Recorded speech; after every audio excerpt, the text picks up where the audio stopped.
আসসালামু আলাইকুম। আমরা এই মুহূর্তে লালমনিরহাট জেলার কালীগঞ্জ উপজেলায় আছি। আমরা এক ভাইয়ের সাথে কথা বলবো। ভাই মোটামুটি ৩ বিঘা জমিতে একটা ঘাসের প্রজেক্ট করছে।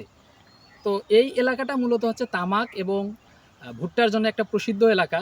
তামাক এবং ভুট্টা চাষ না করে ভাই ঘাসের আবাদ করছে। আমরা ভাইয়ের কাছ থেকে শুনবো আসলে এই ঘাসে এই তামাক এবং ভুট্টার জায়গায় যদি ঘাস করা যায় তাহলে কী রকম বেনিফিটটা আসে। ভাই ভালো আছেন? আচ্ছা। এই ঘাসের যে জাতটা, এই জাতটা কি নেপিয়ার না? নেপিয়ার। নেপিয়ার জাত। আপনি মোটামুটি কয় বিঘা জমি করছেন? ৩ বিঘা। ৩ বিঘা জমি করছেন। তাহলে এই ৩ বিঘা জমিতে যদি আপনি ভুট্টা লাগাইতেন, আপনার জমি তো মোটামুটি ভুট্টা করার মতো জমি, সুন্দর জমি। ভুট্টা, ধান সবগুলোই হয় এখানে। সবকিছুই হয়। তাহলে ভুট্টা করলেন না ঘাস করলেন? মানে কেন করলেন ঘাস? ঘাসটা তো আমার লাভজনক বেশি। কোনো খাটনি নাই, হয়রানি নাই, কোনো দৌড়াদৌড়ি নাই। আচ্ছা, আর হুড়কে বাতাসেরও ভয় নাই। আচ্ছা, এইজন্য।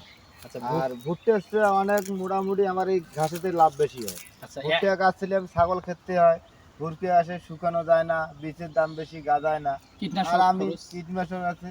আর আমি একবার লাগাবো 5 বছর খাবো। এর চেয়ে আর কি আমার ঘন ঘন কাড়া লাগবে। 1 কেজি ঘাসের মূল্য আমার 10 টাকা। আচ্ছা, তাহলে আমার একদম মাটিতে ম্যাক্সিমাম যদি নাও আসে তাও 8 থেকে 9 টন ঘাস আসবে। মাশাআল্লাহ। আচ্ছা, আর একটা বিষয়, সেটা এই যে ভুট্টা, ভুট্টায় ১ বছরে ৩ বিঘা জমিতে কয় টাকা দিত আপনার 3 ধারণা? বিঘাতে মনে করো লাখ খানেক দিত। ১ ভালো লাখ জমি টাকা? হলে 1,30,000 দিত। ১,৩০,০০০ দিত। তাহলে ঘাস আপনি আবাদ করে ঘাসটা কয়বার কাটতে পারেন ১ বছরে? এক বছরে আমি ঘাস কাটি 7 বার।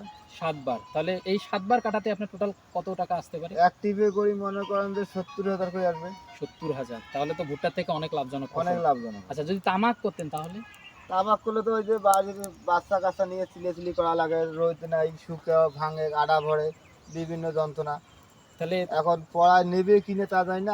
আমার গরু আছে, গরুকে খাওয়াই। আপনার নিজের খামারও আছে? আমার নিজের খামার আছে, তা বাদে আমি নিজে গরু খাওয়াই, বিক্রি করি। আচ্ছা, এ আচ্ছা। দিয়ে আমার লাভজনক বেশি। তাহলে তুলনামূলক তামাক এবং আর ভুট্টার দৈনিক থেকে আমার মোটামুটি যেটা আসে টাকা, দৈনিক এটা লেবারের দাম আসে, আমার দাম আসে, আমি তা দিয়ে চলি, গরু খাওয়াই, এটি আচ্ছা, আচ্ছা। তাহলে তুলনামূলক তামাক এবং ভুট্টার থেকে ঘাস লাভজনক? লাভ অনেক জনক, লাভজনক। জি, ঠিক আছে। কারণ এটা উঁচু জমি, পানি বাঁধে না, আমার দীর্ঘদিন ঘাস থাকবে। এতে ভাই আমি যেটা বলতে চাচ্ছি যে আপনার যে এই যে 3 বিঘা ঘাস করছেন, এতে আপনার বাৎসরিক একটা কিরকম ইনকাম একটু বলবেন তো ভাই?